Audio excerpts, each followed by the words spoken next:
I go with the flow, I work whenever I want. 2 hours later, we already bought tickets and flew here. It was gross income dollars. It's pretty good money right now. I think that's the hardest part about it. I'm here in Costa Rica. Breathtaking nature, incredible wildlife, and the most friendly locals I've ever met. But one thing I bet you didn't know is that it's actually one of the most expensive countries to live in. But guess what? Despite its high cost of living, it's packed with digital nomads from around the world. So I went on the street of Santa Teresa to investigate what they do, how much money they make, what draws them here, and I even asked them to share tips for anyone wanting to live the nomad life. What's your name, where are you from, and what do you do for a living as a digital nomad?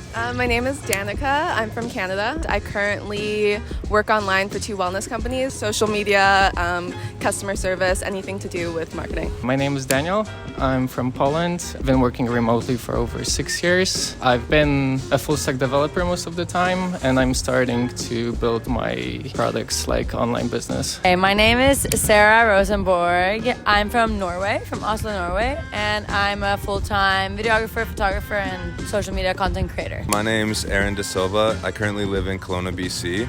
I spend most of my year traveling around in different places. I'm involved with photography and videography. I'm marketing director for a few companies, and I also have a 3-day music festival that I host in the wintertime. Name is Joseph. I'm from Slovakia, Central Europe. I am more or less invested into several food and beverage projects and tech startups and managing them all around the world. How much do you make? It definitely fluctuates. I would say on average, gross income like $15,000 a month. Canadian or USD? Canadian. Honestly, it really depends from month to month. I used to be full-time working for a surf camp company, and I would get like around $3,000 a month. USD? Yeah, Okay. US dollars. And then I could have other clients, but I didn't really have time. Now I just started my own company. I do actually content creation retreats where I teach how to become a full-time content creator. So my company is called Wild Retreats. So now it really depends. It really varies from month to month, depending on how many retreats I have, depending on what clients I have.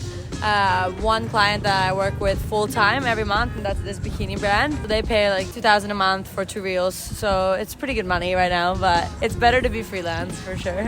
I think I'm not allowed to say the number for my job. I want to get in trouble. I can tell you that it's enough to rent apartment here, and I still have money to go out like every day or every second day, and I still have like double that on my saving account. Currently 7,000. USD or Canadian? Canadian. It's actually more or less impossible to say, as it's split into several businesses, depends more on the time.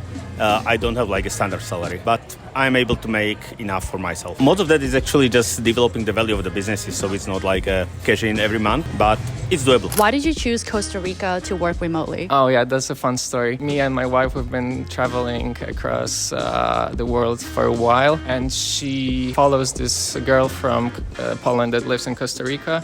She posted a story on Instagram that she's sub-renting her apartment for a month. She wrote to me, and 2 hours later we already bought tickets and flew here. So yeah, it was. And the best thing is that when we came here, we were initially here for planned for 1 month, but we love the place so much that we've been here for over 4 months and planning to stay longer. So I came for the first time in 21 for work. I was working for one of the surf camps as their videographer and photographer. I always came back for work to come here and create content, and then my boyfriend is from here, so I actually just recently moved here and made it my home base, but I still travel a lot. So I constantly travel and work from wherever I go, but now mainly here. And I've lived here for like 2 months now. The whole reason I'm in Santa Teresa is because I'm starting my own swimwear company. Oh, wow. Yeah, we're doing our photo shoot here next week. There is this amazing photographer here, is the whole reason we're here in the first place. Her name is Eva Wong. She's amazing, and so she's who we're doing our shoot with here next week, as well as there's just so many beautiful people in this city, and so it was like a perfect place to find models, especially that align with the brand. I love Costa Rica. A good friend of mine with whom we sold one company like 10 years ago moved here. He actually is the owner of Somos. I also have very small stake here, so helping him with this. And it's an amazing place to stay, work a bit, and enjoy. I keep getting brought back here for different things, and I'm slowly falling in love with it more and more. And I just think it's a really easy place to find all the things that we need with really friendly people and beautiful weather and all the things. In Costa Rica, how much do you think people would need to make in order to start this lifestyle? I think this is the most expensive place I've been like this. For here, you need to be doing well for yourself. Having like $5,000 a month for a person, I think it's more than enough to live here. How much do you pay for your rental a month? Between $1,000 to $2,000 per month. Dining is about $1,000 a month. Costa Rica is already getting slightly on more expensive side, so it would be a couple of $1,000. What are some of your must-have tools and apps that makes your life as a digital nomad easier? A really good camera or laptop bag. You never know when you're going to get wet.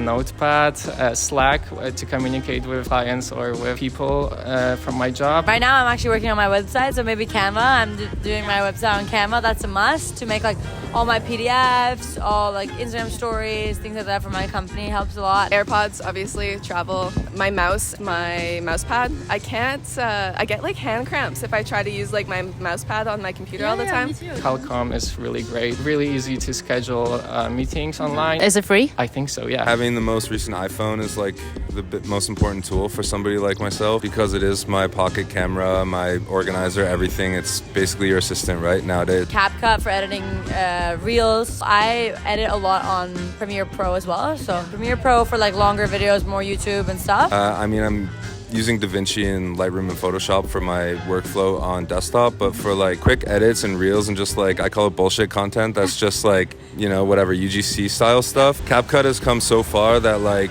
I even use it sometimes for like pro stuff that I do. Any AI tool you would recommend? I use GPT daily. ChatGPT, but I'm sure you've heard of that one already. Cursor, like if you're a developer, Cursor, it's a AI version of code editor. It's also great. How do you balance work and travel?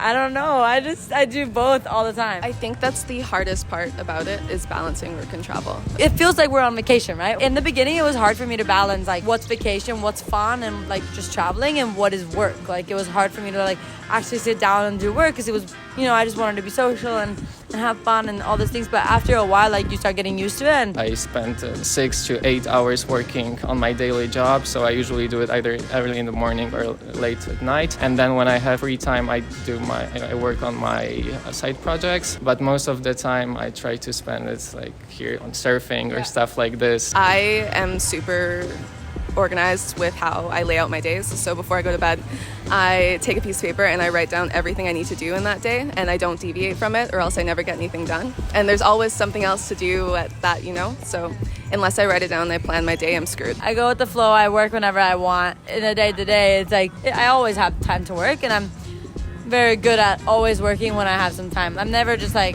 hanging around, like if I'm chilling, I'm working. If I'm not adventuring or shooting content, I'm like on my computer editing or working. The thing I do is I have a to-do list. I'm really good at to-do lists. I love to-do lists. I write everything that I have to do every day on my phone.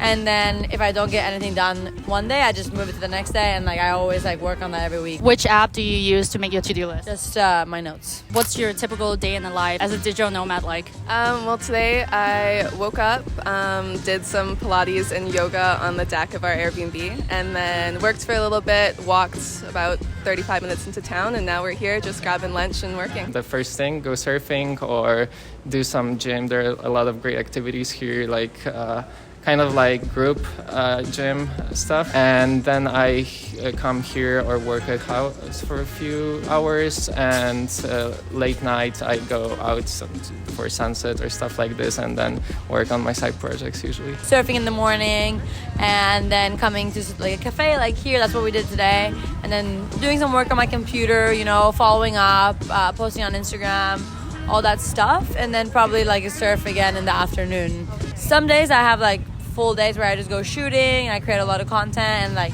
don't really sit down and work, but it really depends. And other days I also just like don't do any work. So my mornings, I kind of live a backwards life than most. I wake up, stretch, chill.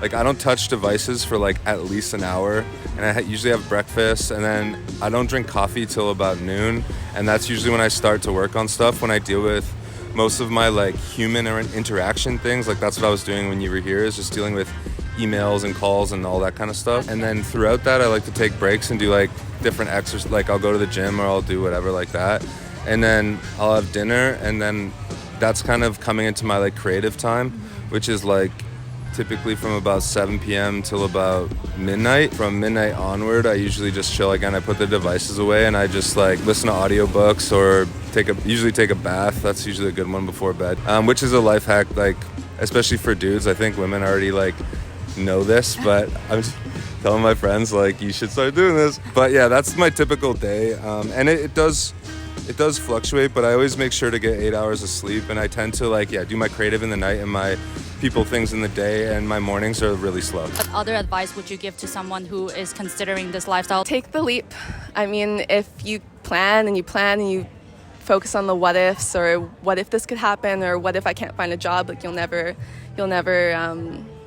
experience it because you'll be too scared to like take that jump. I would say just figure out what kind of niche you want to go in. If it's content creation, if you want to be affiliate marketing, if it's social media managing, like figure out what you can provide, and just like do a bunch of research, go travel and like meet like-minded people, meet other digital nomads that already do it, and ask them questions. Be really open about that and like hear what they're doing, because that's how you get inspired and how you learn how to do it yourself.